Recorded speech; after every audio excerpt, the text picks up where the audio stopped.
The following is a member of the Burke Reviews podcast family. BurkeReviews.com.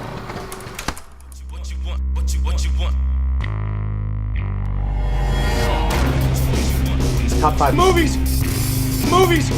Top 5 Top 5 Movies. Top 5 Top 5 Movies. Top 5 movies! Top 5 Movies. Hey everybody, welcome to Burke Reviews Top 5 Movies. I'm Jonathan Burke, and with me this week are Corey Starr. Hello. And Michael Sanchez. Hey, it's like 2 minutes after the time we start, so if you're walking in, go out and tell the manager. Oh, Jesus. Oh my god. So, Corey, we had, like, the worst experience with a person at a movie today. Mike and I went to see Big Trouble in Little China at our Epic Theater that does the, I keep forgetting what they call it. Flashback cinema. Flashbacks. Man, Mike's been once and he remembers. I've been like 6 times. Every Sunday and Wednesday at certain theaters they do this flashback cinema, and Mike's a huge fan of Big Trouble in Little China. I am a big fan. I think a little bigger fan after seeing it on the big screen, and yet we had like the worst possible guest with us. Wayne Gretzky, number 99 super fan. Who did he imprint on? He was the Jacob to the Cullen baby child. I feel like me. I feel like he was addressed me directly when he walked in. Pro tip: don't acknowledge him in the future because you were being nice. You're like Yeah, so you can't make eye contact. Well, he wasn't at a certain point, but he did sit directly behind us, affirming his additional commentary. You're wrong. But I was doing it before the movie, just thinking it was a polite conversation that a person was having, and I'm just trying not to be rude. That was my intention. Like, someone's talking, I don't want to be rude and not respond, so I responded. But this is literally before the movie. Like, there's nothing on the screen yet. They didn't even do like usually they have advertisements running and stuff. They didn't even have that at the theater today. But they had Big Gator. Big Gator. He was the pre-show entertainment apparently. And then during the show, we got to hear his commentary frequently. I am so glad I was out of earshot. Big Tuna, who is a regular writer at BurkeReviews.com, and he has been on episode of Top 5 Movies, I think, and he did the Oscar draft with us, and he went to see Big Trouble in Little China for the first time today, and this guy kind of wrecked parts of the movie because he was saying the punchline to the movie before the punchline was said. So, like, he would say a line, and then the character would say the line, and Sean was just like, oh my god, like, will you please? It was a trying experience. I mean, it definitely could have been worse. At one point, though, before the movie's over, he goes, perfect ending. And I heard that part, I'm like, oh, shut god. up. And he wasn't just talking to us, though. He was talking to the theater. Like, so anybody could hear, but he definitely imprinted upon me, I think, as Mike put it. He sat behind me, and he sat technically behind Sean, but he walked in and immediately locked eye contact with me and said something about Jack Burton, which I get a lot of times. I wear funny T-shirts, so people often will say nice shirt, or they'll make a comment about my shirt. But today I wore just a plain T-shirt, so there was nothing to start a conversation. So I was really thrown off when he started talking to me, and then I realized he was saying something about the movie, but I don't remember what. Do you? He mumbled it, and he says, I think it was a line between one of the storms where he goes, who? And Jack Burton responds, Jack Burton. And he goes, who? That's me, Jack Burton. You know. Yeah, I think you're right. I think. I was so thrown. Honestly, I was so thrown off, dude, because I'm an introvert, listeners. If you don't know that about me, I think I mentioned it. So I don't actively seek out conversation with strangers, but I also have this sense of I like to be courteous, so I don't want to be rude. And I get that. I understand that, but at some point, you're right. He was, and like you guys said, I think he really wants a friend. Which, to my response is, we all do, just in a different way. That's just for sure. I don't know. I am that conflicted introvert.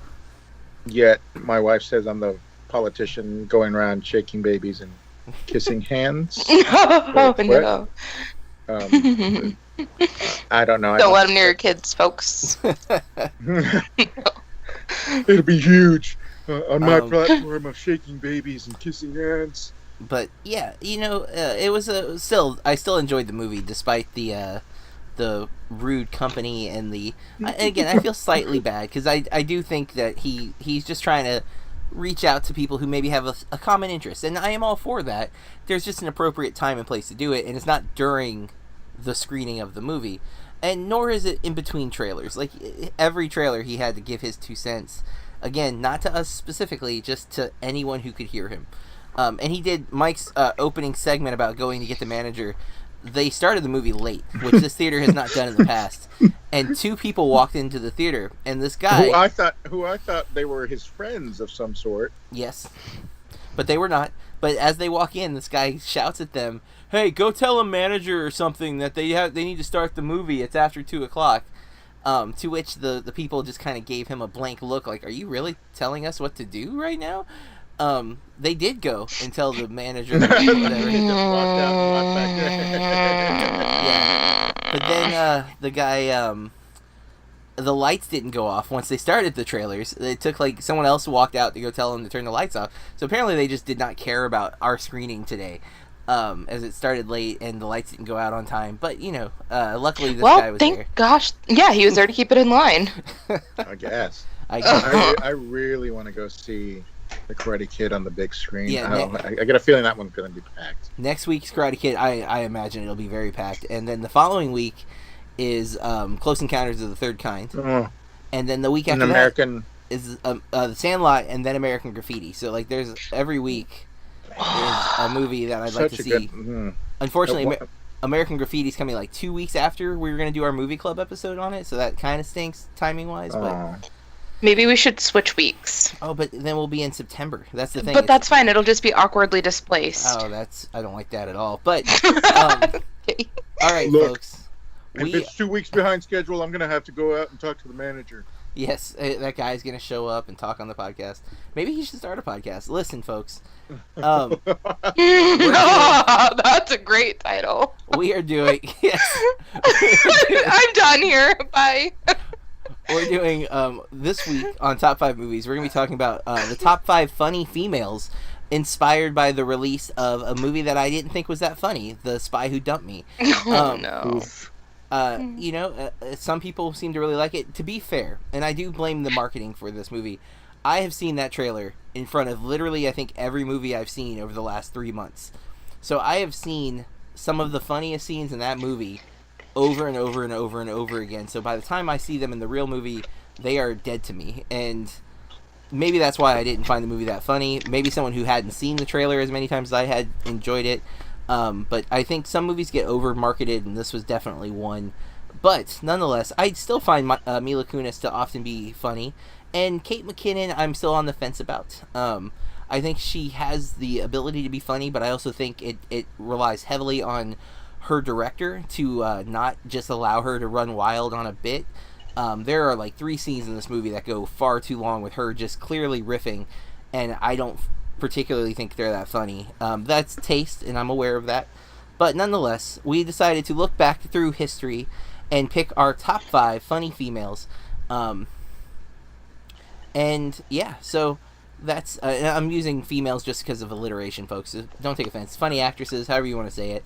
But I like the alliteration of funny females, and more so top 5 funny females, because we got triple F going on there. I like it. Let's get into this. If you've never listened to our show before, what we do is we make our lists in secret. That's an interesting sound. And then we reveal them to each other on the show. We will say, "Oh, good job," or we'll make fun of them or whatnot. This week, Mike is going to go first, followed by me, and then Corey. And before we get into our list, Corey. Guys, spoiler warning starting here forward. Go to burkreviews.com and check out our top 5 list. Otherwise, full steam ahead. You've been warned. And the next thing we like to do on this show, we like to wager how many of Mike's picks we have seen. So we're going to be picking our favorite funny females, but I believe we all picked them from specific movies. So this performance in this film. Although I will say some of mine have multiple films that I find them funny, and I will touch on those other ones, but I did pick a specific film. I don't know if everyone did that. Is that what you guys did? Yeah. But yeah, no, I thought we were limiting to that specific performance in a specific film. I did say that, but sometimes we go rogue or we do what we want all together. So in other words, we like to pick how many of Mike's picks Corey and I have seen, because Mike tends to be a little more obscure with his picks than Corey and I have dabbled. So I went first last time. So Corey, how many of Mike's movies do you think you've seen on this week's top 5? I'll go 2. You'll go 2. I was expecting you to say I'll go 2 somewhere. I don't know why. My brain is not functioning. I was like 1 or 2. Yes. You went 2. What should I do here? I'm gonna go 3. I'm gonna be bold and go 3. And Mike has to go first, so we'll see right away. Did either of us see his number 5? Mike, who is your number 5 funny female, and what movie is she performing in? All right, I'm going with the updated version of Emma, but not the Gwyneth Paltrow one. Oh. The modernized 1995 version with Alicia Silverstone. Oh, very nice. As Cher in Clueless. And I didn't realize, because I was going through the trivia, that one scene, I'm figuring you both have seen Clueless. Oh, yeah. Where she talks about the Haitians. That's literally how she thought it was pronounced. She had no idea. But right. The director, was it Amy Heckerling? Yes. It specifically directed the crew to not correct her, because she just thought that was, and it fit perfectly. I figured that was scripted, and that was. I did too. It's just, wow. It blew my mind. Yeah, I'm just scrolling through, and it's got your boy Paul Rudd. I know we're focusing on the females, but he, hasn't. Well, he has aged, but hardly. You can't tell unless you look at pictures from him from like a million years ago, and you're like, okay, I guess. Yeah, I mean, yeah. I wish I had whatever he's got a genetic predisposition to, but I seriously debated her performance in Batman and Robin because of the one part, but that's not intended as a comedic performance where they're having the conversation. You know where I'm getting to. You remember I posted this online because someone else had done it. No, actually, I reposted that whole scene between Barbara, Bruce, and Dick Grayson, right? Yeah. And she's Chris like, it's me, Bruce, it's Barbara. And it's just, no, that wasn't enough to warrant. I felt everybody involved, the budget on mood-altering substances on that film must have been something. Yeah. But back to Clueless. It's just, that was like a lightning in a bottle moment, that whole film. I don't know that, hopefully they'll not touch it. I'm sure they will readapt Emma at some point, but I actually have not seen the Gwyneth Paltrow version. I did love her at one time, so I should, but it just stuck with me, and it was a perfect. She actually didn't have to audition. She just fit right into that role, and it was tailor-made for her, I believe.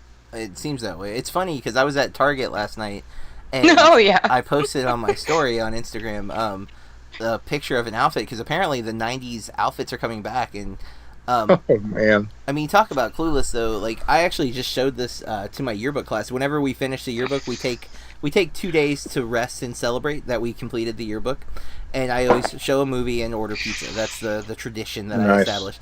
And so this year we picked Clueless, and I was really kind of surprised. And I was watching, and I'm laughing, but I'm noticing kind of the room not laughing, and partly because it's very 90s. You know, like if we grew up then, and so it's very familiar stuff they're making fun of, and I was kind of watching the room, and I don't know how well it held up. And when it was over, I kind of thought they hated it, and they all actually said they really liked it. So I was surprised because, again, I didn't see it in the room. It didn't feel like they were enjoying it, but it's maybe just one of those things, they just kind of took it in more so than they were like getting the humor. But I also they didn't get it and they just didn't want to disappoint you. I'm kidding. They picked it. I didn't pick it. Usually I do pick the movie, and I learned my lesson a couple years ago. You know, I showed Groundhog Day like 4 years ago, and that humor did not click with them because it's so dry, deadpan. But I also I love Brittany Murphy in this movie a whole lot. That's what I was thinking about this movie while I was making the list, and Cher is great, but I think that Ty is the unsung hero because she's just so funny.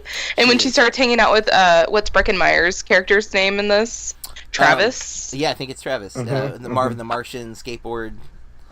Yes, and I just love his whole speech when he gets. Well, it's not an award, but for being late every day, pretty much, and he has to thank the workers at McDonald's. I love this movie, and I'm glad that it came out when I was young enough to appreciate it. I just realized that character is Spicoli in that movie, both Heckerling films. Oh yeah, definitely. And the way even that guys, yes. Next year, this movie didn't it come in 94?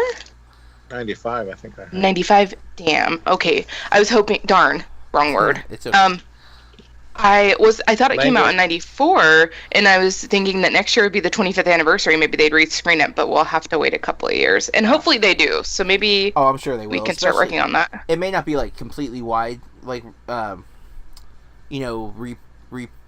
screening. God, dude, my brain is like fried. But what was in your chicken curry, sir? Oh, dude, it's more like the Wawa coffee did not do a job of making me feel like I had coffee. Like I feel like I've had no coffee today. So I guess too much sugar maybe. Like, 'cause I ate that cookie, that might have been the. But nonetheless, I still like. You didn't see me eat the cookie? It was a giant M&M cookie, man. I didn't see a cookie at all. That's not a good sign. I ate that cookie way too fast. But I really do like Clueless a whole lot. It was a movie that my cousins loved when I was younger, and we used to end up watching it every time they were over. It was that movie and Scream. Those were the two films that we cycled through a whole lot. Definitely. My cousin Kimberly and I, we watched those together. I don't even know how many times. And at some point, she tried to do the same thing with The Craft. I could only take The Craft like twice. I was like, that's too much. It's good, but I don't want to rewatch it. Did you look at her and say, "Stop trying to make The Craft a thing"? Yes, I did. No, not quite. But all right, I have a feeling. Yeah, go ahead. It was funny you mentioned you never can tell how the audience, because once we go through testing, and those days are horrendous. I am not going to torment my kids, with just their regular day. I know you gauge your audience. Mm-hmm. Sometimes they surprise me. Flipped did that with me, which the reason not only did I love it, I figured they would, and I just dug up the novel because it was an adapted one, because I wanted to. It's not a bad read. They loved it. That one. And then the one that ended up making a Chris Evans fan out of me. Gifted. Love that movie. Like pin that movie's so good. Quiet. Yeah, and I'm like, okay. And I just went with it. So you never can tell. Yeah. Well, let's get into my number 5. I ended up going with Anna Faris from House Bunny from 2008. To be fair, though, I like her in a lot of stuff. I tend to find her just funny, but House Bunny to me is like the epitome of her performances. Like, she's great in Scary Movie. I actually really liked her in Overboard from this year, although she was not the comedic highlight of that film for me. But and then in Ryan Reynolds, I was actually talking about this movie with Mike earlier, Just Friends. I think she's the standout comedic performance there. But House Bunny, there's so many like quotable moments from this movie. I've seen it a few times, and I love her character in this film. She's ditzy, which is a kind of a go-to performance for her, but there's also, I don't know, there's just kind of the way she presents herself in the film I find interesting, because she's a playmate, but they do it tastefully, and they kind of they hit a lot of the stereotypes that I think are put on blondes and on stereotypes, and maybe I shouldn't speak at all today. This is my character. Oh my god, I just said character instead of actress. Look at what's happening, people. But Anna Faris is my number 5, and I thought I feel like, Corey, you were a fan of this film, so I'm not sure if it ends up on your list or not. Or am I wrong? Not a fan at all. I hate this movie with all my guts. Oh, wow. What? I'm just kidding. I was going to say, I thought there was a whole diatribe on it. Okay, I'm going to just jump in because I can't. I have this as my number 2. Oh, okay. So, good, great. It's really hard, actually, because there are so many performances in this movie that are so great. True. I love her so much. I'm not a Catherine McPhee like music fan, but she is so funny in this movie. I love Emma Stone, just everybody in this movie. Is it Rumor Willis? Rumor Willis, yes, that's the one. Everyone is just so funny, but I love her when she's falling for Colin Hanks, and he's like smart, and she thinks he's not gonna like her for who she is, even though she's really nice. And she like has the glasses she can't read at their dinner date, and she only wants one mahi, and she stands over like the steam vent. Yeah, to recreate the Marilyn Monroe scene. I love. Oh God, I just blanked out. Oh no, ma'am, this is not a brothel. Oh, I don't want to make soup. Like, she just her delivery in this movie is just so good. And I know I've talked about this so many times. Almost every movie on my list I've talked about many times. But this is one of those movies that when I'm having a really bad day, I go and watch this, and they'll watch it with me too, and then it's just like instantly all that weight is just lifted off my shoulders, and I can't help but just die. And I am sorry I stole your number 2, but at the same time I'm glad, because I was like stuttering through this. I second a lot of what you said. My wife also really likes this movie, and once it's on, I end up having to sit and watch it. Like, if I catch a moment of it, I end up sitting and watching through it, because I just think it's so funny. And again, Emma Stone, I think, is underrated as a comedic actress. I think she's very, very funny. I'm kind of thinking she could have been on my list, too, for not just this movie. She's in a few that I really love her performances. I mean, I just thought of like 4 right now as I'm sitting here that I really love Emma Stone in, but she's great in this as well. And I think you mentioned Kat Dennings, but if not, she's also really good in this. And I don't like the sitcom that she was on, the Two Broke Girls. Like, I found the delivery in that to be so just, it's so bad. But here, I think all the jokes really, they're so fluid, and it moves. It never like lingers on a punchline. It like happens and it goes to the next joke, and it just.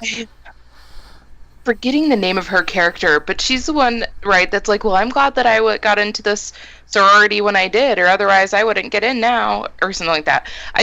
Mona. Isn't that her? Yeah, Kat Dennings is the lesbian one, I believe. I don't remember for sure if she ends up being a lesbian, but she's the one who is the most angstful in the beginning. Like, I think she has short hair, and she doesn't dress like a girl. She kind of dresses more like a guy, which is why I feel like the character was supposed to be a lesbian, but I definitely could be wrong, and I apologize if I am. But yeah, Mona. Everybody in this movie is just so great, and the girl, I'm forgetting her name too, that's from Idaho. Yes. Oh, you need to be mysterious. No. And Lily is great, the British girl who doesn't talk for most of the movie, and when she finally does. I've got to rewatch this because there are some bits that I do remember, but some I don't. Oh, and Emma Stone's whole bit about dressing up mice. Yes. Oh my God, that part's so good. Like little, and I don't know how these people do their jobs, because I would die laughing, and I bet that the blooper reels would be so great from this. But she's so serious. Well, we are talking about Anna Faris specifically, but. Colin Hanks, great. I really like a lot in this movie, which it's not always the case with him. But also, should be pointed out that Emma Stone's crush is the lead singer from All American Rejects, which have a few songs in the soundtrack. But I think his only time acting, and yeah, he's kind of nice, but there is kind of like the jerkish quality about him. But I thought he did a pretty good job for not being a normal actor. So. That should probably wrap up House Bunny. That is my number 5, but Corey's number 2. So when we get there later, Corey will just mention it again, but we'll move on to whomever is next, which I guess would be Mike's number 1 once we get there. But for now, we're going to Corey's number 5. Okay. I have talked about Mean Girls a lot, and Karen is my personal favorite. I'm sorry, I know you love Amanda Siegfried. But I feel like Lacey Chabert, or however you say her name is, Gretchen Wieners, really deserves a spotlight here. All of her delivery of trying to make fetch happen. Oh my God, I love that. When you said that earlier, stop trying to make blah blah blah happen. I'm like, oh God, they're gonna get my pick. And just she loses it. She has a meltdown, and it's hilarious. Her father, the inventor of the toaster strudel. I mean, it's just so funny. And I feel like, well, Regina George bullies everyone, but I guess that her best friends kind of don't realize that they're being bullied too. No. Or they just accept it as part of the, it's like the payment, the right? clique. Yeah. Exactly. So when she loses it, it's kind of hilarious. I think it's cool that you went with Lacey Chabert here because she is currently relegated to the Hallmark Christmas movies. Oh no, girl! It's because you did Party of Five so long. She is like legit in like 7 or 8 of them that my wife watches fairly frequently during both Christmas season and July because Christmas in July they have to play all the Hallmark movies, and I'm sorry. I always feel so bad for her, and every time I have to say, she needs to stop trying to make fetch happen. And I mean, this movie is so funny across the board, and we get performances from not just the two that you mentioned that are funny, but also I have Rachel McAdams as an honorable mention for this movie, but more for Game Night from this year because she was so good in Game Night. And but even Tina Fey, while her part in this movie isn't as big, and Amy Poehler has some of the funniest moments, right? Like, what kind of mother do you think I am?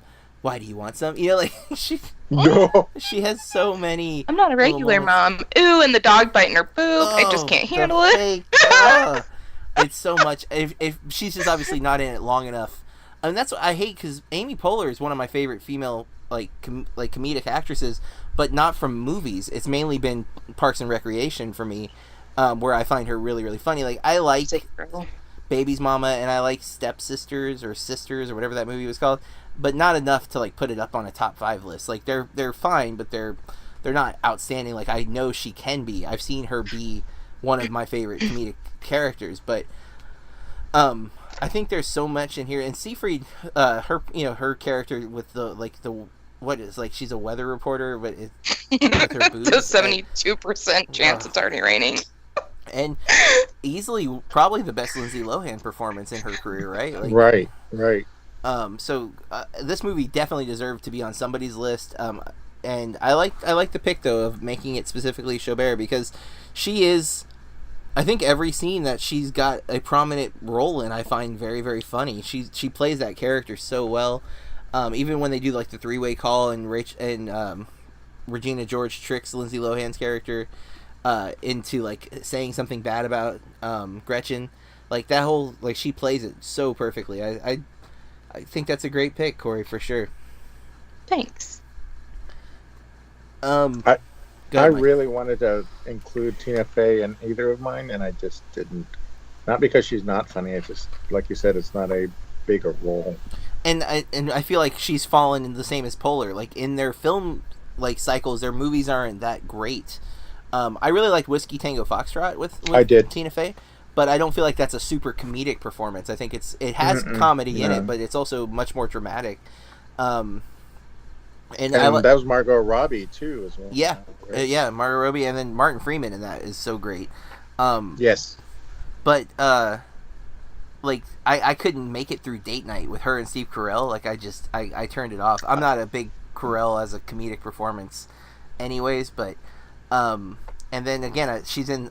Is it Sisters? I feel like there's something else to that title. It's not just Sisters, and then Baby Mama isn't again great. It has moments that are funny, but like on 30 Rock and when they were on SNL together, her and Poehler, I thought they were hilarious, but just haven't found that movie for them yet. Again, I think her role in Mean Girls is really strong, but it's such a small part. I mean, obviously she wrote the movie, but as far as like in the movie, it's a small part. But all right, so we've got our number 5s out of the way. Let's move into Mike's number 4. And Corey and I have both seen Mike's number 5. So right now she just needs one more to hit her goal. I need 2 more. Mike, what is number 4 funny female for you? Okay. It was tough to narrow it down for this particular actress, for this funny female, but I went with 1989's performance by Meg Ryan in When Harry Met Sally. Oh. Okay. No? I saw this when I was a kid. Same. Ooh. And so I I count it. Yeah. It is one of those movies that I got dragged to because my mom loved Meg Ryan. Everybody who didn't. Yeah. So I'm going to count it. I definitely saw it, but I've not seen it as a functioning adult, so I very little memory of it. I obviously remember the diner sequence, which Right. I've seen since then because it's referenced all the time. It's been parodied. But yeah, go for it, man. And well, and I mean, I really include. I really like You've Got Mail. I watched that many. And again, these are not my typical kind of films. It's not really what I gravitate to, but I couldn't help but just love just the way Billy Crystal interacts with her. While they interact with each other, I can totally relate. He's just this slovenly, just he is what we would generalize as a normal dude, and she's not going to have it. And just the way that diner scene, which you've already mentioned, and I know that's an actual landmark or pretty famous diner in New York, I believe. If I remember, I could have sworn it was covered. I'd have to dig it up. I didn't dig deep on the trivia on that, which makes me want to order what she got. But no, that would be bad. The other person too, but she wasn't it wasn't the main character, was Carrie Fisher's performance in it as well as her friend. Yeah. And See, that's one of the reasons I want to rewatch that movie, is because I don't remember. Like, I was a kid, I don't even think I would have realized it was Princess Leia. You know what I'm saying? Like, I definitely didn't realize that until we were gonna watch it back in February. It was gonna be on our rom-com month, and then I think it got bumped for something I knew I had not seen versus one I saw but didn't remember. And so I really need to rewatch Harry Met Sally to kind of see if it holds up all these years later, and then two, just so I can see this Carrie Fisher performance that I've heard good things about. She and Bruno Kirby are the one couple. Billy Crystal. What happened to Billy Crystal, speaking of? Oh, he's Wachowski. Mike Wachowski. Oh, okay. So that should be enough for him. I mean, he's getting Disney But it's royalties.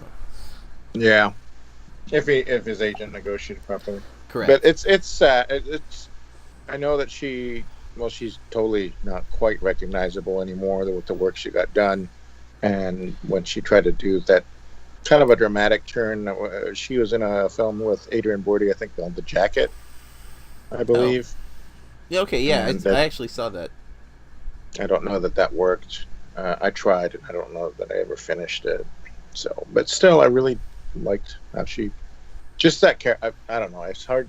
She was America's sweetheart for a long time for a reason. Mm-hmm. And she sticks to my. Oh, whoa! Remember, I told you I have a type. Oh yeah. There we go. Well, there it is. I always screw up. I always want to say Goldie Hawn instead of Meg Ryan. I know they're different, but in my I just know they're both popular from that era of time. But yeah, Meg Ryan from Harry Met Sally. I'm counting it, Corey. So if you want to count it too, that you've seen it, then you've met your quota.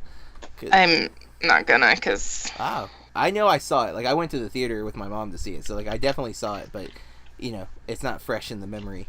All right, well, let's move into my number 4, and this one I'm not sure if either of you have seen or if either of you like it, but it's one that I love, and my wife and I have rewatched this movie. I can't even say how many times, but it's from 2012. It's Pitch Perfect, and I'm going with Anna Kendrick. Anna Kendrick, who isn't the comedic lead. It's her style that I really like. I like her kind of mean, sarcastic humor in the movie. It really, really works for me. I think she's funnier in Pitch Perfect 2, but Pitch Perfect 1 is such a superior movie that I'm going with that. It's her specific performance. Although I do want to give an honorable mention to Mr. Right with her and Sam Rockwell. I love Sam Rockwell, and I think they play off each other really, really well in that movie. So a really good comedic performance. But this is the movie that introduced me to her, kind of.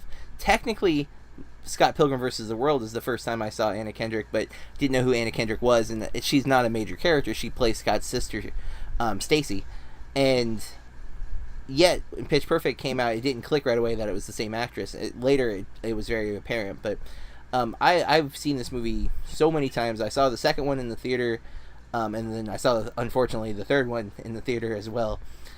Third one goes way downhill. But this first film, I think, holds up still. I think it's super funny. I love the music and the performances in the film, and it did make me like Anna Kendrick a whole lot, so much so that even though I'm very skeptical, I'm looking forward to A Simple Favor coming out in September, the new Paul Feig movie that has her in oh man, Ryan Reynolds' wife, who's Blake Lively. Thank you, Blake Blake Lively. Lively. Was not coming to me. And it looks like this year's take on Gone Girl / Girl on a Train. Not sure if it's going to be good or bad. They are saying it's the darker side of Paul Feig, who you hopefully you guys both know who that is. He is director very heavily associated with female comedies. I'm sure we'll be talking about at least one of his before the end of the episode, so I won't say what his movies are just in case. But nonetheless, Anna Kendrick, Pitch Perfect, my number 4. I don't know how you guys feel about the movie or if you've even bothered to watch it. I have tried. I caught a little bit of a network premiere of it because I think they ran that on one of the networks before part 3, and I I know I probably like. It's one of those that I don't want to like because everybody likes it, and I don't know about that. I've seen it. It's okay. Yeah, see, it worked really, really well for me. My wife also, we it's actually a comfort movie for us. If we're in a kind of a crappy mood, we'll throw Pitch Perfect on. It's your house bunny. It kind of is, yeah. It works really, really well for us, and everybody likes it. My daughter likes it, my wife likes it, so we all kind of end up sitting and watching it. And we like the second one. We don't love the second one, and it stinks because Haley Steinfeld's in it, and I considered Haley for my list. I will be talking about her later, but not for my top 5, but for honorable mentions. But it's her character that kind of weakens the second one because of this idea that she writes her own music, where like the first movie is a lot of fun. In fact, in my opinion, some of the songs are better from Pitch Perfect than they are in the like if you listen to the actual version of the song. But I don't know. Elizabeth Banks also in Pitch Perfect she's funny. She's the announcer for the acapella things with the guy whose name I never remember, but I always find him super funny in everything he's in. And I cannot think of his name right now, but their duo is so funny, and they're in all 3 movies. They're the only really funny part of the third movie, even though it's absolutely ridiculous that they're in it. They are probably the best part of it. And Elizabeth Banks ends up directing the second film. But she did not direct this one though. But I don't know. It just always worked for me and my wife. And Anna Kendrick is a big part of it. Although, again, I think it's very much an ensemble. All the girls have very funny moments. But Kendrick is the lead, so I'm giving her the spot. I feel like I've seen her in 2 or 3 movies. I can't even, even outside of, I've seen Pitch Perfect 1 and 2. And I've seen her in some other movies. And she's one of those people that I feel like she's so funny when she's just having a conversation. Yeah. I don't think I've ever laughed so hard in my life as an interview that she had with David Letterman, I believe it was. She went on one of his show late night, and it was just so funny, and she made him so uncomfortable. She was just so serious, and I don't know, she's just so great at having a conversation, and it just seems to come so naturally. So and that's I think seeing her in those. Sorry, I think that's where her humor is really strong. I actually saw Table 19 with her last year. Oh yeah. And I love that movie. I thought particularly though she was super strong in it. I did love seeing Craig Robinson and Lisa Kudrow as a couple in that movie because I love both of them, and it was really cool seeing them on the big screen as a couple together. I thought their scenes were really strong too. But I generally think Kendrick is funny, and she does have this kind of natural, organic quality to her humor, which I think is what I'm drawn to. As far as it being a favorite performance. So, all right, that's my 4. Let's go to Corey's number 4. Okay, my number 4 is Bernadette Peters as Marie from The Jerk. Wow. I love her so much in this movie, and I just think that she and Steve Martin are great together.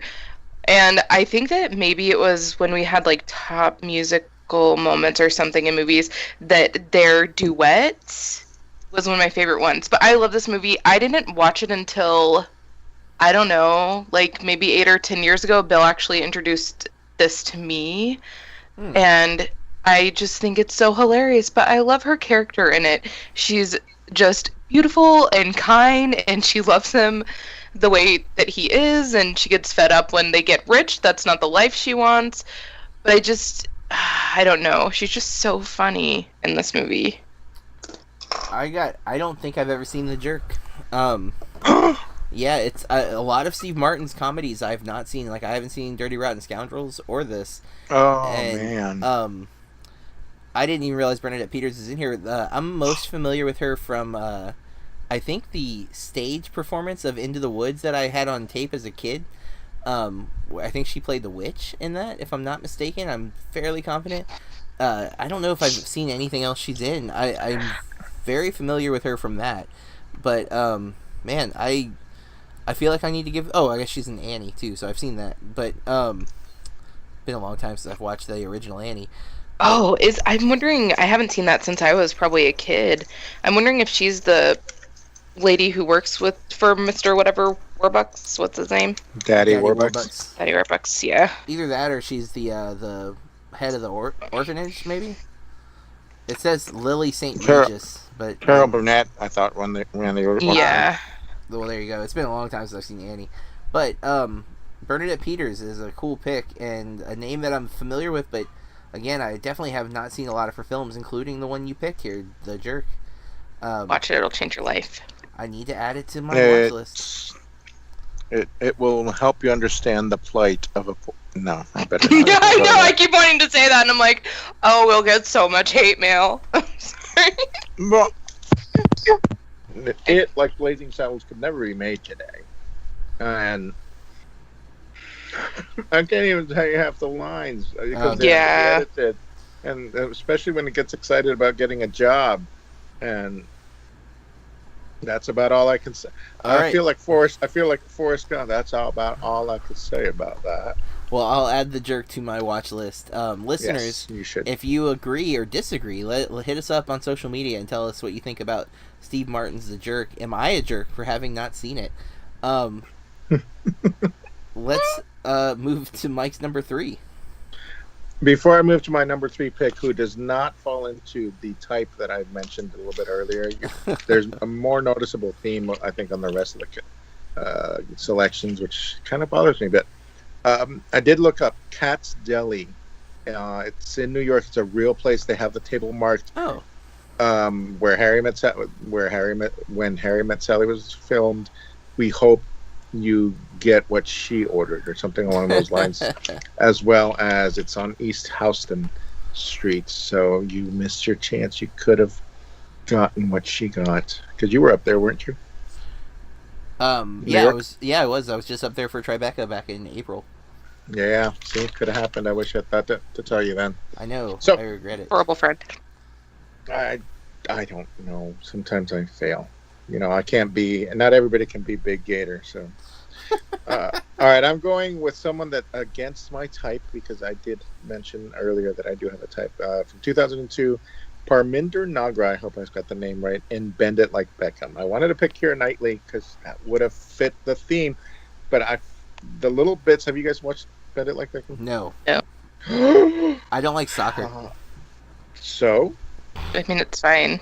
Does that mean... Are you going to tell me that you have excluded Shaolin soccer from your viewing as well? I watched it because you suggested it last year, actually. And then I did like Ladybugs, but that was because of Jonathan Bendis, and I like Sidekicks. So I watched Ladybugs. Okay, well, this is infinitely better. Now, I won't say it's like a slapstick comedy. It has bits of humor, and she's trying to fit in. She's an Indian girl who is not allowed to play soccer, has been told not to, and kind of, it's a coming of age kind of deal. And John Sold. Gosh, what's that? I said John Sold. I'm a big fan of coming of age movies, as mentioned.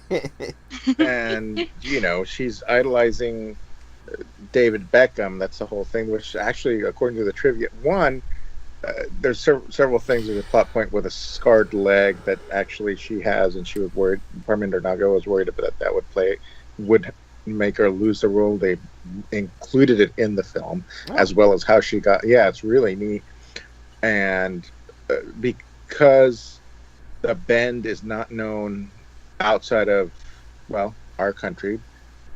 No, inside of our country, because the rest of the world is familiar with soccer, coming off of this World Cup that just happened. They seriously thought about renaming it, move it like Mia, as an allusion to Mia Hamm, who was a more popular player, but the director wouldn't have it, which is the right thing. That totally changes it, because there's a pivotal scene in it with David Beckham in a quick cameo, and that doesn't give a whole lot away. Just the interactions, and there's kind of not quite fish out of the water, but you get to see it's not really a Bollywood movie either, but I don't know, this interaction between both of them, Keira Knightley and Parminder Nagra, works really well together. I didn't realize how big of an age difference they're supposed to be about the same age in the film. They're about 10 years she's apart. Old. She's born 75. Yeah, and Keira Knightley's in 85, so I didn't realize that until way after. And I got to be honest, I think I remember seeing Parminder Nagra in ER. Maybe I can't remember now. My timeline's I'm getting old too. ER started in 2003 with her run, at least. So then I must have watched ER, and then she was in this film, and it makes me. It's one of those I wish I'd seen on the big screen. It's not necessary for it, but it's just. Yeah, she hit the right notes for me. It's got really positive reviews from what I'm seeing too, and it's a movie. I don't think I knew exactly what it was about. I just knew it was about soccer, and I think I wrote it off immediately for that reason. And now I'm like, oh well, there's clearly more substance here than I was expecting. Yeah. So I definitely want to maybe revisit this. Corey, you haven't seen it either? No. Yeah, I had no idea there was so much complexity to the storyline for this, like with the character. So I'm that's far more compelling than I would have expected. Jonathan Rhys Meyers is in this. He's a minimal role. Okay. And he is some sort of, you know how they have to have a male lead. Yeah. Somewhat of a love interest, but it's really minor. He plays the coach of the women's club, but he doesn't. Got it. He's not a reason to not see the movie. No, I mean, he's in it very minimally. He's really just, I don't know. I mean, I guess the character was needed, but no. It's really about her kind of fitting in and also trying to keep it under wraps from her mom and dad, and then her sister knows. There's a lot of stuff going on. It's really kind of neat. Well, that's I'm kind of torn about my number 3 right now. I feel like my top 3 could be switched at any time, which is always kind of the case. And I know I'm fairly confident that this next actress was listed as when we did our best actresses way back when. I think she was higher up on my list, but I don't know. I ended up putting her number 3 here, so I'm going with Ellen Page from Juno. 2007. It's one of my favorite coming of age movies. As Corey had mentioned, I like these movies a lot. You have a type. But Ellen Page, her very much, I think, like the live action Daria in this movie for me. Maybe not to the extremity of Daria, but she's sarcastic and witty, and at the very least, her friend, Daria's friend, Jane. Yes.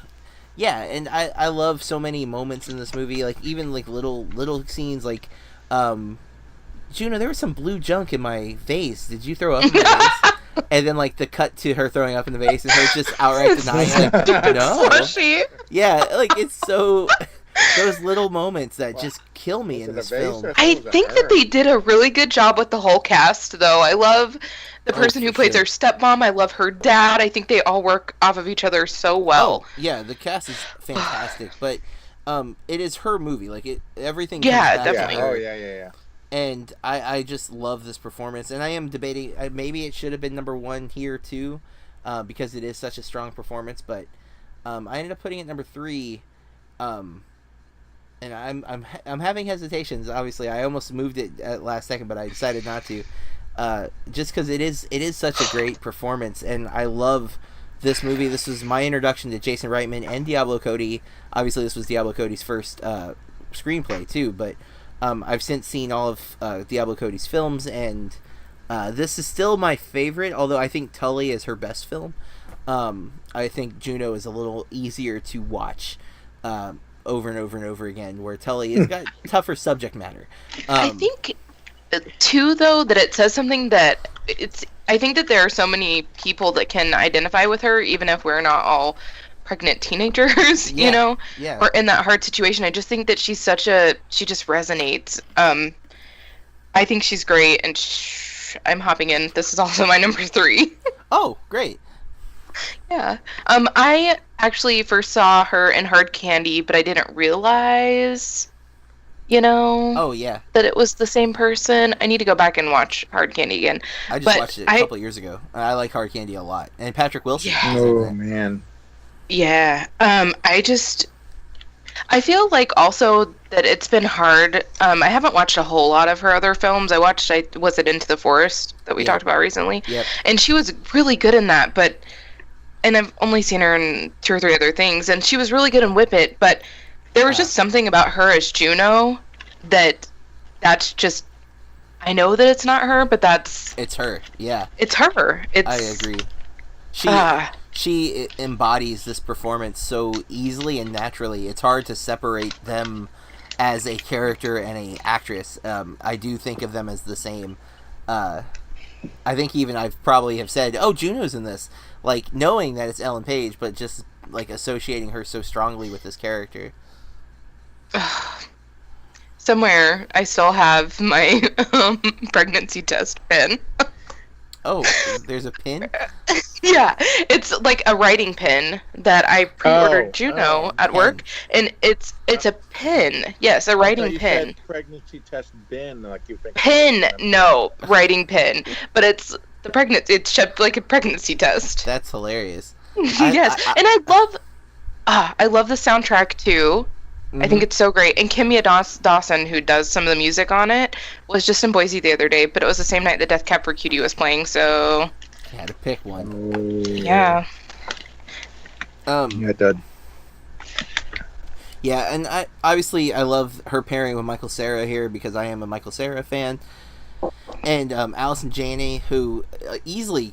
while she's usually a supporting character in movies, she is one of my favorite comedic actresses now that I think about it, and I feel like she could have been on my list, even though I don't know that I've ever seen her in a true lead role, but like in this movie she's hilarious as Bren, the stepmom, and then she's really good in I, Tonya as the mother, and in The Way Back she plays a neighbor who is hilarious, and she definitely, they get some really, really solid funny moments together in this movie. And of course J.K. Simmons, I just think is like, he plays this dad role so perfectly. But yeah, it all still comes back to Juno and her interactions with people. Even I didn't think you were that kind of girl, and her saying, I don't know what kind of girl I am. Like, it's such a sincere line, yet there's that edge of sarcasm in her voice. There's that snark, that fire that she brings to it, and I don't know, I just find her so funny over and over and over again in this movie. So yeah, that's my number 3 and Corey's number 3. And I'm curious if it ended up on Mike's list or not. But I will end your curiosity immediately. She did not make my list or my honorable mention. As much as I love that film, I love her performance, I love everything that you guys have mentioned. I just had her as a sidekick, and I think that excluded her. Oh, wow. Okay. Sidekick in Super with Rainn Wilson, actually. Mm-hmm. And so I think in my mind, I'm like, I don't want to be too much of an Ellen Page fangirl. I mean, a Juno fangirl. Boy, whatever. I feel like it deserves it. Yeah. Neither of us would be judging you. I'm not saying that, but we gotta rotate the stock. Wait, you're not wrong. I don't watch a lot of comedies, guys, so this is what you get. I do, and I have a pretty long list of honorable mentions, and I could have gone more. Now, and I've thought of like 3 or 4 since we've been talking, so like I could have had her off the list, but it is a favorite, so I went ahead and felt comfortable putting it on there. But let's go to Mike's number 2 then. Find out what else, who else he has picked. Well, it's funny we mentioned. You know what? I can't help but have an attachment to this one because she has probably been a pick of mine for so many different things, and it's not again slapstick comedy per se, very dark comedy. 1988's Heathers, and I went with Winona Ryder. Although any of there's a couple other roles that would have fit too, but I do fan. I'll be honest, I'll fangirl, and some of my students have seen it where I just forget and Winona Ryder, and she is actually naturally blonde, which again goes with. So there we are. Another one of those films that could not be made today, and going just through the trivia, her agent begged her not to do this, that her career would be over. It wasn't. Other things brought it down, but thankfully she's in Stranger Things. So, which I started binge watching again the last couple of days. I've never not. I'm honestly going all the way back to Lucas, which was her first role. I've never not loved Winona Ryder, and there it is. I will put that out there. Double negative, tricky. Yeah, it is. I will always love Winona Ryder. There we are. Winona forever. Interestingly enough, during our dinner this evening, I was watching. I periodically will just throw Friends on Netflix. And was she on? It was the Winona Ryder episode where her and Ray. It was that episode. So I'm watching it. And I'm like, Taylor, who's that? Because Taylor loves Heathers and also Stranger Things. She looked for a second, hesitated, and was like, "Oh, is that Winona Ryder?" And I was like, "Yep, that's Winona Ryder." Because Friends was so popular, they had tons and tons of cameos. But Heathers, there's proof to your statement that it can't be made today, because they did try a TV series that was canceled quite quickly because, man, it was awful. Oh, yeah. And this was I don't even remember it. It was within the last 6 months, sir. That's the thing. This is not an old thing. To be honest, I would probably disown it immediately because it doesn't need that. It did not, and the fans said so. But there is a musical out right now, though, on Broadway, if I'm not mistaken, of Heathers. So it's still in fact, it's found its audience with today's youth, though. A lot of my students love this movie, including my daughter. And it's a tough watch. I actually showed a few scenes. Oh, yeah. I didn't show the whole movie, but I did show a few scenes from the film in reference to like the high school movie genre, because this one kind of turns a lot of it on its head, right? It takes the statement that I'm gonna kill you a bit more literally than most other high school movies. And yeah, man, definitely a great comedic performance here. And she does comedy really well, because she also plays it with an air of like seriousness, I think, but it comes off as just so funny, particularly in Heather. So I think that's a really solid number 2. And it's funny though, because you just mentioned not using Ellen Page because you have to rotate the stock, and here is a person that is on your list quite a bit. Well, my other person hasn't. Okay. For what it's worth. You had to have at least. And Parminder Nagra has never been on my list. Very true. All right. Well, that leads to me, and I am excited. I actually, again, could have put this person as number 1, and I think it's an actress that maybe people won't know by name, and that's a shame. I'm going with Lake Bell, specifically from a romantic comedy that I love and I don't think enough people have seen, called Man Up, with her and Simon Pegg. And you guys know I love my Simon Pegg, but Man Up says a single woman takes the place of a stranger's blind date, which leads her to finding the perfect boyfriend. And Lake Bell, I first remember like being aware of who she was in a different rom-com where she was a sidekick character for What Happens in Vegas with Ashton Kutcher and Cameron Diaz. And she's Cameron Diaz's best friend. And if you haven't seen that movie, it's funny. It's not great, but her and Cameron Diaz and Ashton Kutcher get drunk and get married in Vegas, and then they go through the rest of the movie trying to decide whether to stay married, get divorced, whatever. And I'm trying to remember what Lake Bell's character calls it, but she has this tactic where you punch the guy in the groin, but like you wait for him to open the door, and so Cameron Diaz knocks on the door gets open, and then Lake Bell's character would be squatted down and punch him in the nuts, and then say, "You know why." And it's just this funny like comedic performance from her that I'm like, who is this? I've never seen her before. Man Up, I watched because I heard about it on, I think, Doug Loves Movies, and you know, I'm a fan of Simon Pegg, and I'm like, okay, well, Lake Bell is really good in what I've seen her in, so I'm going to give it a chance. I really, really loved this movie. It was on Netflix for the longest time. She's a strong woman, like, there's a lot of confidence. She also wrote and directed Inner World, which is That's the one I want to watch. Super great performance there. I love that movie as well. And then she pops up in a bunch of other stuff. She was in she's a voice in The Secret Life of Pets. I mean, to me, she's one of the most funny, talented actresses right now that a lot of people are still kind of unaware of. And I think that's a shame. So I wanted to put her high up on my list. I could have easily put this performance at number 1.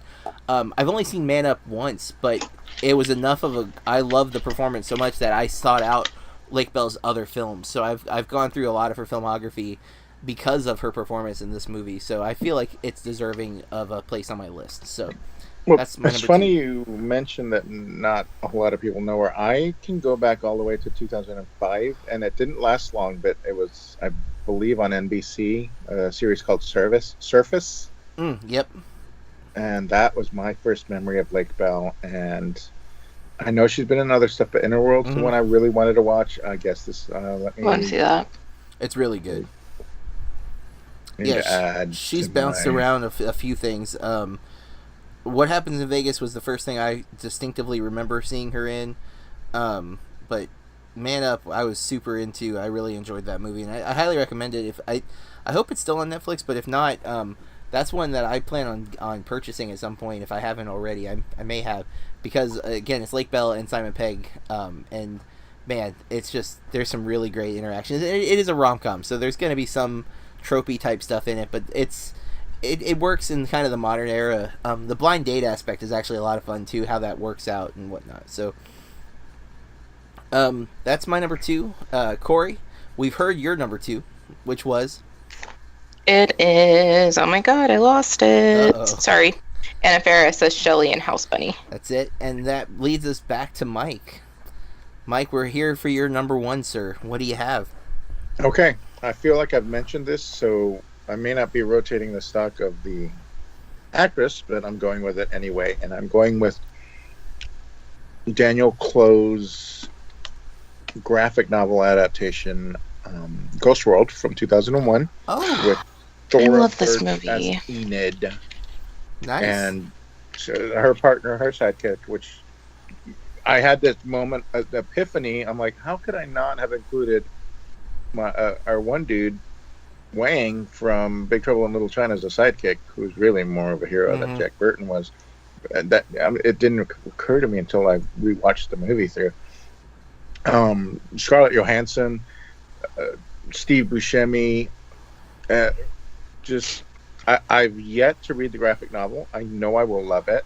I don't know why I've just not bought it, because it is at a pretty reasonable price point.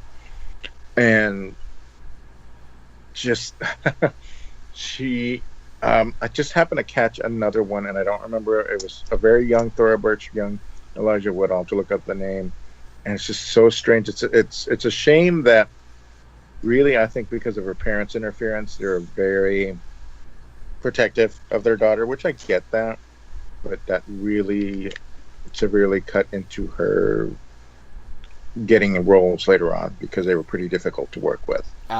And she was an American Beauty, but I think beyond that, I think it's The Hole with Keira Knightley. She and Keira Knightley. But she's really great. I know might be working on other things, but this particular she's just, some of the stuff she does, and there are parts that, in order to keep it G-rated, I can't repeat, but when they visit a diner and they just assign this poor guy who does bear a striking resemblance to Weird Al Yankovic. We're just going to call you Weird Al. We will. Or procuring a Catwoman mask and where they get it, which there's a whole strange between her and Steve Buscemi, which actually starts because there's a joke from, was it a Craigslist posting? Well, I don't think Craigslist was Craigslist was around, so it's probably from it was a personals personals misconnection. That's probably what in my mind, how that Craigslist had that misconnection area, and I'm like, oh, okay, and so it goes from there. If it's probably not that hard. I don't know how difficult this is to get because it's really worth watching. Oh, it's on Criterion Collection. Corey knows because she bought it last year, I believe, on Criterion. Yeah. Because I got her original DVD copy of the movie as a thank you. I've only seen this once, but I really liked it when I saw it. I wish I had a stronger memory of it. I've seen a lot of movies since I watched this, so I do need to revisit it. But I did enjoy it. It pushes the comfort levels sometimes because she is supposed to be younger, and the whole Steve Buscemi connection is at least she is an adult, but true. Totally agreed. Yeah. Right. She graduated high school, but it's still a little... I mean, he's like old. He's like older than her father, right? I think so. Or at least he could be her father. Like, because Buscemi, I mean, to be fair, Buscemi looks pretty rough, even when you go back to his earlier stuff, right? Like, he's always looked kind of older. But here it's 2001, and she's, in real life, she's 21 here, I think. Or 19, I'm sorry. She's born in 82, same as me, so... She's 19 or 20, and so yeah, it's a huge difference in age. So it made for some uncomfortable, but purposely so. But at the same time, some very, very funny scenes in that movie, including the Catwoman mask that you mentioned, Mike, and them getting the mask in the first place. But I have the best pin of that. Okay, wait. Wearing the Is it pen or pin? She has a bin, another bin. I say it the same way. It's a pin, like a lapel pin. Yeah, see, that's what I thought the pregnancy test was first, and then I realized you said pen, so that's why I'm clarifying now. I say them both the same, it's guys. Okay. A lot of people do. It's fine. It's glittery and blue, and it's perfect. And I also have the graphic novel, and I haven't read it yet. Ah, so Mike doesn't have it, but hasn't read it. You have it, haven't read it. I don't own it a long time ago at the Sub Pop airport store. Oh. Well, there you go. Ghost World, I think definitely a solid pick of a film all of us have seen. Great. And I think, Mike, the only movie on your list I have not seen is Bend It Like Beckham. So we both met her. Oh, yeah. Yeah, we both got our both goals. The winners. Yes. I've seen 4 or 5, and I think you saw... You're not counting Harry Met Sally, but I think you saw 4 or 5 as well. If you count Harry Met Sally, but... We both skipped at least 3. We got to get topics that I can go back to my obscurity. Like just movies, like torture films, and Mike's just like, oh, Oh God. Well, all right. So we're talking. These about are movies blood that and Corey gore. never seen. A funny role in that particular gore fest. Well, let's move on to my number 1. I'm curious if I'm going to end up overlapping with Corey. It's possible the same actress but different movies too. But I went with Kristen Wiig. And specifically, I went with her role from Bridesmaids. I just, because of Bridesmaids, I will see pretty much anything Kristen Wiig is attached to, because I love her in this movie so much. And honestly, there are so many good, funny female performances in Bridesmaids. This is directed by Paul Feig. I mentioned him earlier, and co-written with Kristen Wiig and Annie Momolo. I just, there's so many scenes in this film when she gets drunk, when she gets mad at the bridal shower and like tears up the cookie, but it's not just her, to be fair. It's always her interactions with the other characters. Her and Maya Rudolph have some amazing scenes. Her and Chris O'Dowd have some excellent scenes that just crack me up. Even her and John Hamm, like how she like deals with him. Her talking crap to Rose Byrne, but probably my favorite scene in Bridesmaids is with her, is the drunk on the airplane, because I just love her trying to get on first class and her trying to hide from the guy, her singing the song. I just love that whole interaction on the airplane so much. it made me where if Kristen Wiig's attached to a film, even if it's not a comedy, I go in with high hopes because I like her so much. And generally I find her to be funny. Like, that was what shocked me about the Ghostbusters film. I didn't feel like her or Melissa McCarthy really got to do anything super funny in those films.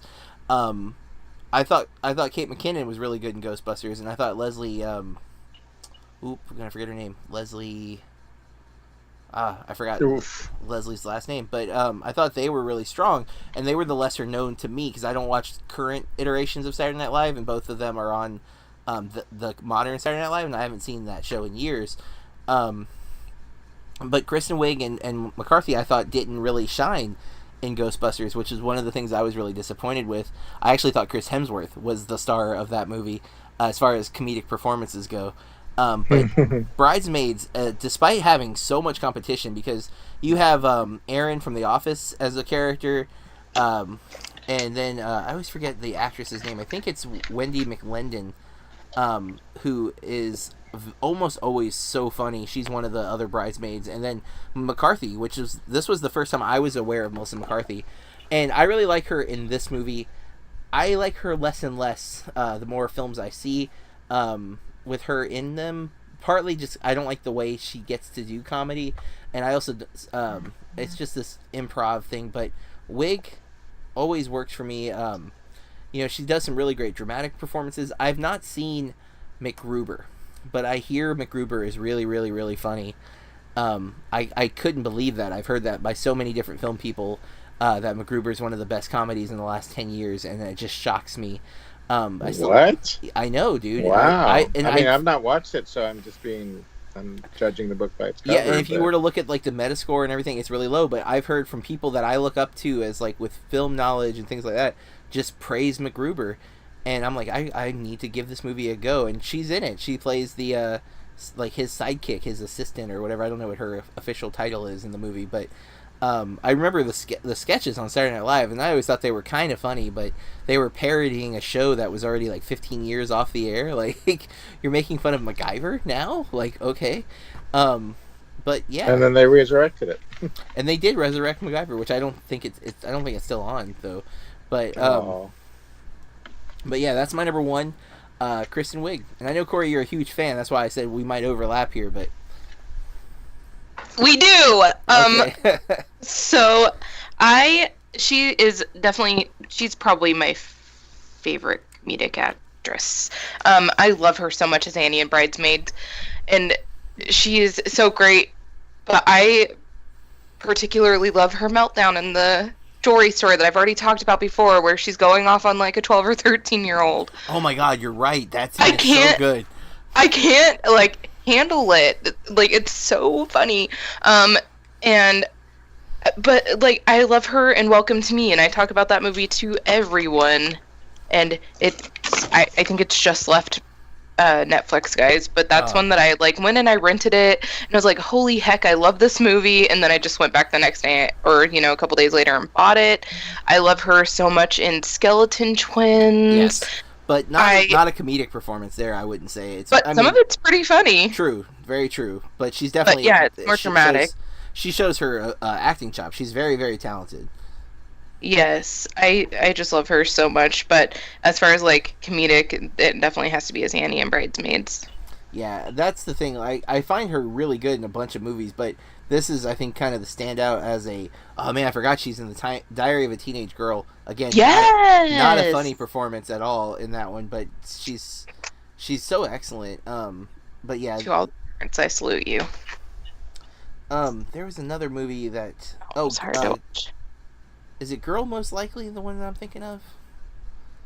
Girl Most Likely. I think so. Annette Bening, Matt Dillon's in it. Yeah, I thought she was really good in this movie. Movies doesn't have a good score, but I really enjoyed her performance. But Bridesmaids is clearly like the standout in her filmography as far as she just crushes. I mean, that movie is on a lot of people's like top comedies of the last 10 years, and I know I've rewatched this movie a dozen times with my wife, and of course we haven't mentioned, because I don't feel like she's the standout in the poop and puke sequence, but because I think Maya Rudolph pooping in the wedding dress in the middle of the road probably wins for that moment. But man, I forgot about the jewelry scene until you mentioned it. That scene is hilarious when she. It's one of the best scenes in any movie ever. I like the cake bit, but again, I haven't watched this all the way through. Oh. Only bits and pieces. So one day I'll get to it. Yeah, it's really good. And Chris O'Dowd, which leads me back to. I know you guys love it, and I need to watch it. Chris You O'Dowd's need to watch. so good. Get Shorty. The TV series. Yeah. Yes. Yeah, I saw a commercial for it. I think the next season's about to start. Yeah. So it's. I was very hesitant because they deviated from the original Get Shorty, but it works so well. Corey, you were talking about telling everybody about which one was it? Welcome to Me.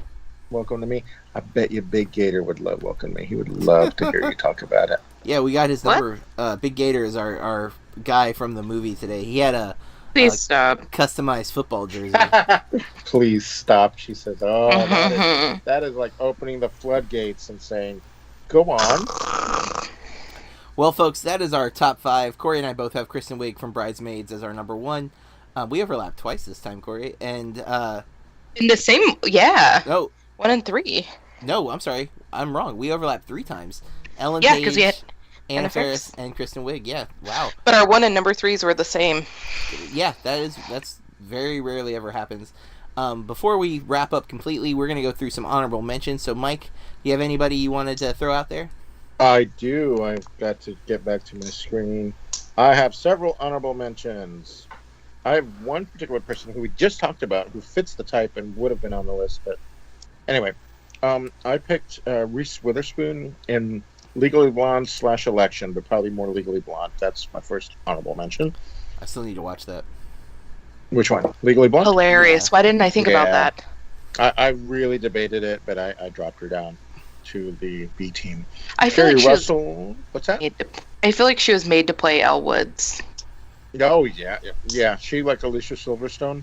Definitely. Yeah, I agree with sure. that. Definitely. I believe they're doing a third one with her in the role. Oh. Maybe she's teaching law school now. That could work. Oh my gosh. Carrie Russell in Waitress, which is not overall. I dropped her down because it's not really overall a comedic performance, although there are moments. For sure. And I am very, very, very jealous. One of my students got to see the musical. Oh, yeah. Yeah. I'm just so jealous. They had no idea, where it came from. So I'm like, you've got to watch this because I really loved it.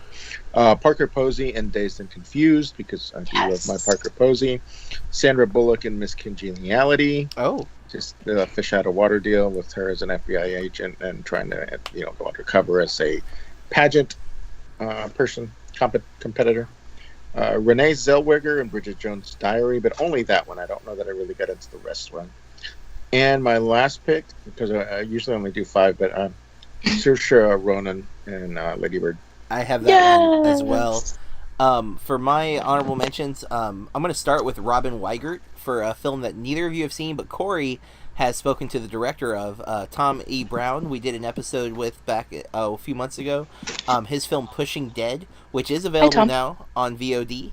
I love Robin Weigert in this movie so much that I was almost put her in my top 5 because I had never heard of her before, and I was so blown away by that performance that I was like looking her up while I was watching the movie, which I usually don't do.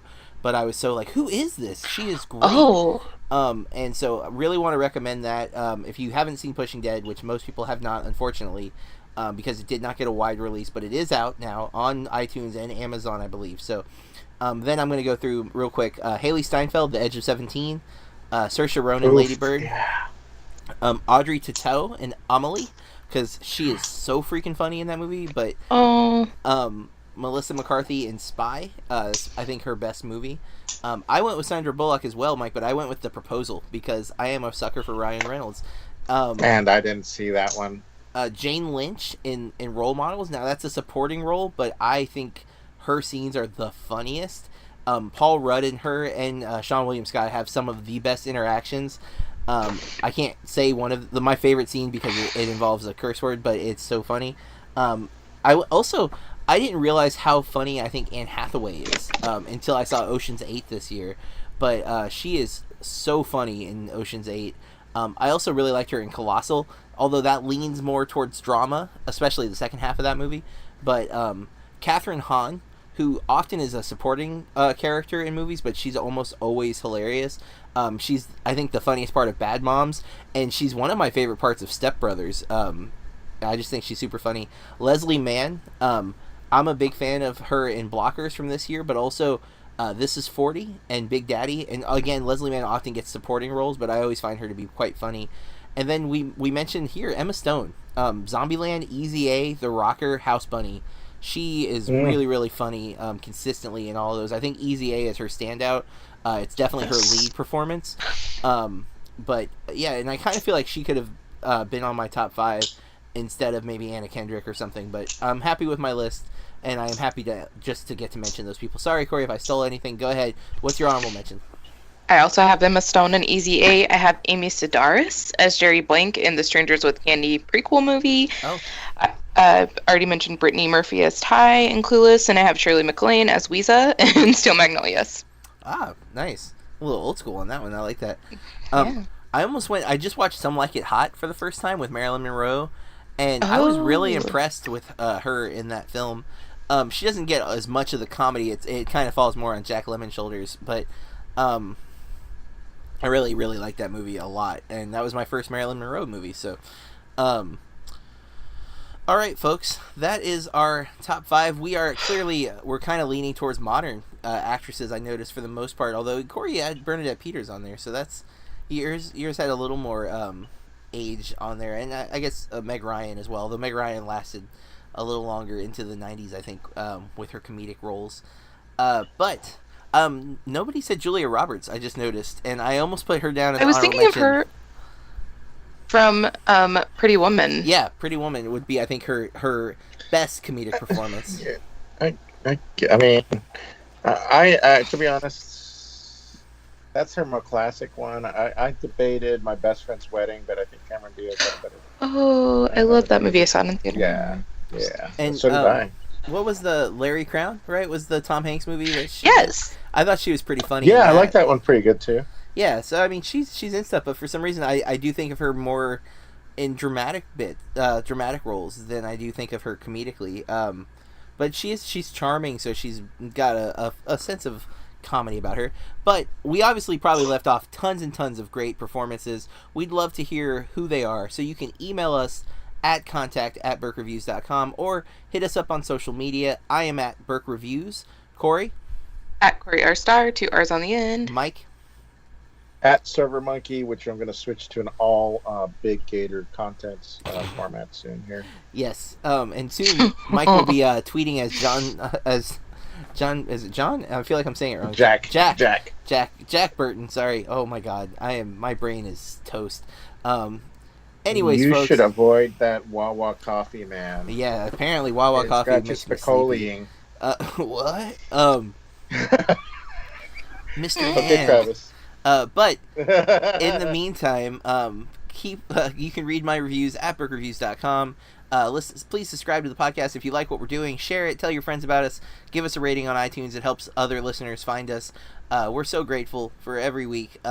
We'll be back in a couple weeks with another top 5 list. Until then, keep watching movies.